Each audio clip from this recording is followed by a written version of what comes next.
Assalamualaikum anak-anak ibu semua. Apa kabarnya hari ini? Sebelum belajar, kita berdoa bersama-sama. Bismillahirrahmanirrahim. Rabbi shrah li sadri wa yassir li amri واحلل عقدة من لساني يفقه قولي. اللهم إني أسألك علما نافعا ورزقا طيبا وعملا متقبلا. اللهم صل على محمد وعلى آل محمد. Hari ini kita belajar tema 2, subtema 2, pembelajaran 6. Hari ini Benny ingin bercerita tentang dongeng yang pernah dibacanya. Benny terkenal pandai bercerita di antara teman-temannya. Ia bercerita tentang kuda dan keledai. Kuda dan keledai adalah hewan yang digunakan untuk mengangkut beban. Juga sering digunakan untuk alat transportasi. Apakah kalian ingin tahu ceritanya? Yuk kita dengarkan bersama-sama. Kuda dan keledai yang syarat dengan beban. Pengarangnya adalah Aesop. Pernah ada seorang pria yang memelihara seekor kuda dan seekor keledai. Kebiasaan pria tersebut memuati keledainya dengan beban yang berat. Keledai tersebut terhuyung-huyung karena beban yang terlalu berat. Sementara kuda berjalan dengan beban yang ringan. Pada suatu hari, mereka melakukan perjalanan. Keledai berkata kepada kuda, "Maukah kamu mengangkut sebagian dari beban saya? Saya merasa sangat tidak enak badan. Jika kamu mau membawa sebagian bebanku, mungkin saya akan cepat sembuh. Beban yang terlalu berat ini bisa membunuhku," kata keledai sambil kesakitan adik-adik. Kuda hanya menendang-nendangkan kakinya.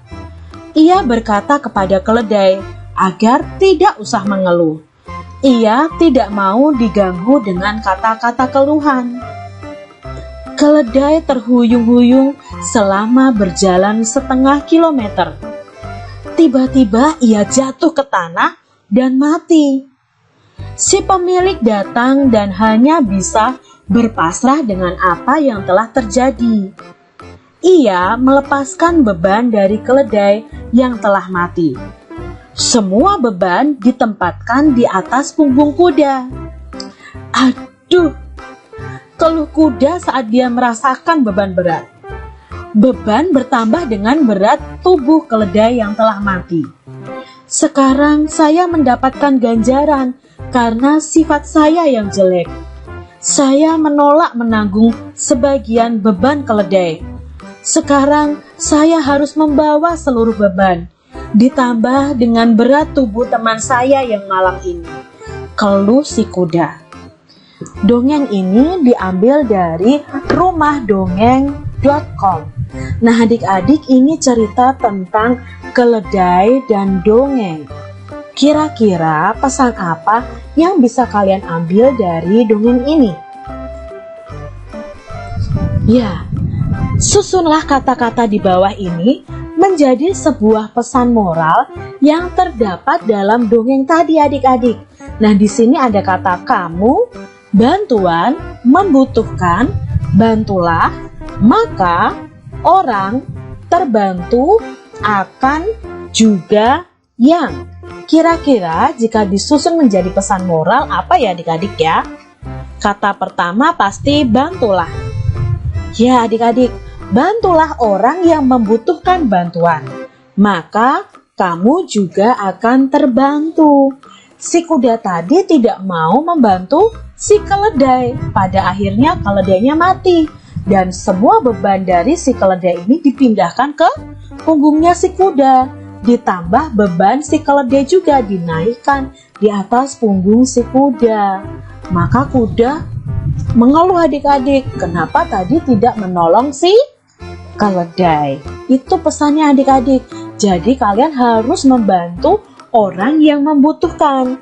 Jadi jika suatu saat kalian memerlukan bantuan, maka kalian akan mendapatkan bantuan juga.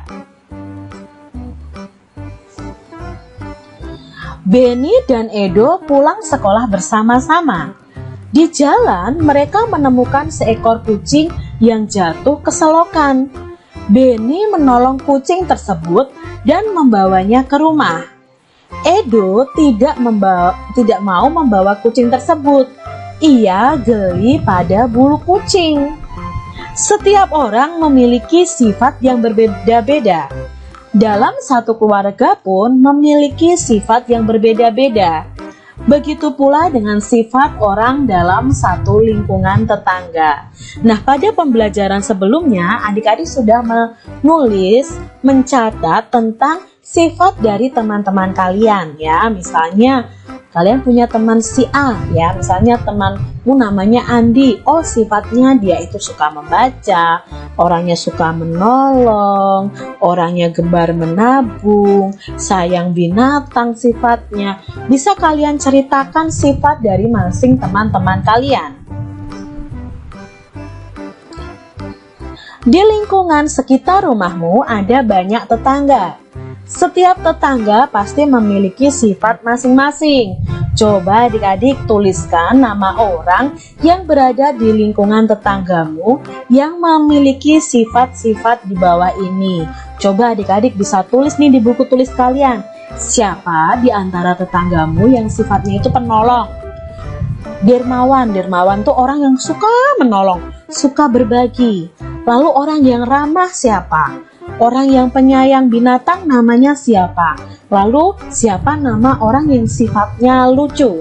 Bisa juga kalian sebutkan teman-teman kalian yang memiliki sifat-sifat berikut.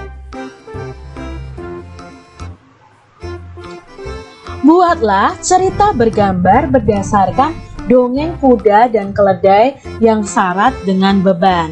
Nah, adik-adik kita sudah belajar nih cara membuat cerita bergambar pada pembelajaran sebelumnya. Nah, cerita bergambar ini kalian bisa buat dalam cerita berseri atau gambar berseri. Jadi setiap gambarnya itu satu seri menceritakan tentang kuda dan keledai yang syarat dengan beban. Saat liburan, Benny dan sepupu-sepupunya menginap di rumah nenek. Nenek memiliki banyak binatang peliharaan. Bebek, ayam, dan kambing ada di kandang belakang rumah. Penduduk desa tempat tinggal nenek banyak yang memiliki hewan ternak. Benny dan sepupu-sepupunya senang berjalan-jalan di sekitar desa. Mereka melihat banyak binatang ternak. Mereka sudah mengunjungi peternakan sapi, domba, dan bebek. Setelah berkunjung ke berbagai peternakan, Benny memiliki beberapa masalah. Ia belum bisa memecahkan masalah-masalah tersebut. Mari kita bantu Benny memecahkan masalah.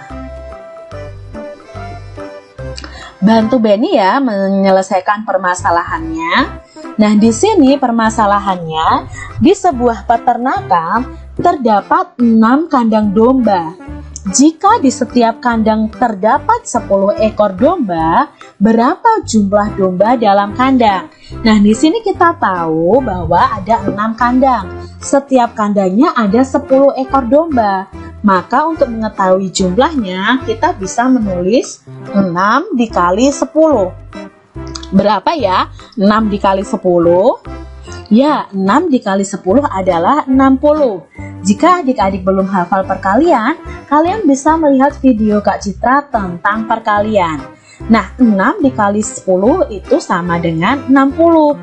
Jadi jumlah domba di kandang ada 60. Lalu permasalahan berikutnya, tiap kandang itu sesak dengan domba karena luas kandangnya tidak besar. Pemilik kandang berniat membuat kandang domba lagi. sehingga jumlah kandang domba ada 10.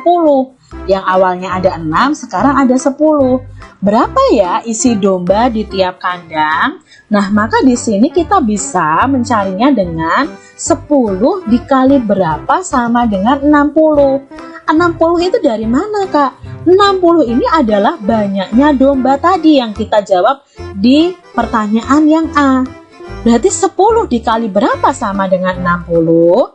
Kalian harus ingat sifat pertukaran pada perkalian. Berarti di sini 6 dikali 10 sama dengan 60, maka 10 dikali 6 sama dengan 60. Jadi isi domba di tiap kandang itu ada 6. Nah, dari ini kita tahu bahwa 6 dikali 10 itu sama dengan 10 dikali 6. Disinilah berlaku sifat pertukaran pada perkalian. Jadi tidak perlu kalian mencarinya dengan pembagian. Permasalahan berikutnya adalah di peternakan sapi terdapat 9 kandang. Tiap kandang berisi 8 sapi. Berapa jumlah sapi di peternakan tersebut? Nah, kalau ada 9 kandang dan setiap kandangnya ada 8 sapi, maka untuk mencari jumlah sapinya, itu kita tinggal kalikan 9 dikali 8. Berapa ya 9 dikali 8? Ya, 9 dikali 8 itu 72. Ternyata satu kandang sapinya rusak. Tadi kandangnya ada 9, kalau ada satu yang rusak, kandang sapi yang bisa digunakan hanya tinggal 8 adik-adik. Berapa jumlah sapi dalam tiap kandang? Maka di sini akan kita tahu bahwa 8 dikali berapa sama dengan 72. Nah, ada 8 kandang, dikali setiap kandangnya harus ada berapa domba supaya 72 dombanya bisa masuk semua. Nah, di sini berlaku juga sifat pertukaran. 8 dikalikan 9 sama dengan 72. Jadi bisa kita simpulkan 9 dikali 8 sama dengan 8 dikali 9. Mudah bukan adik-adik? Perkalian ini dengan sifat pertukaran. Selamat belajar dan tetap jaga kesehatan. Semoga senantiasa mendapatkan kemudahan dari Allah Subhanahu wa Ta'ala.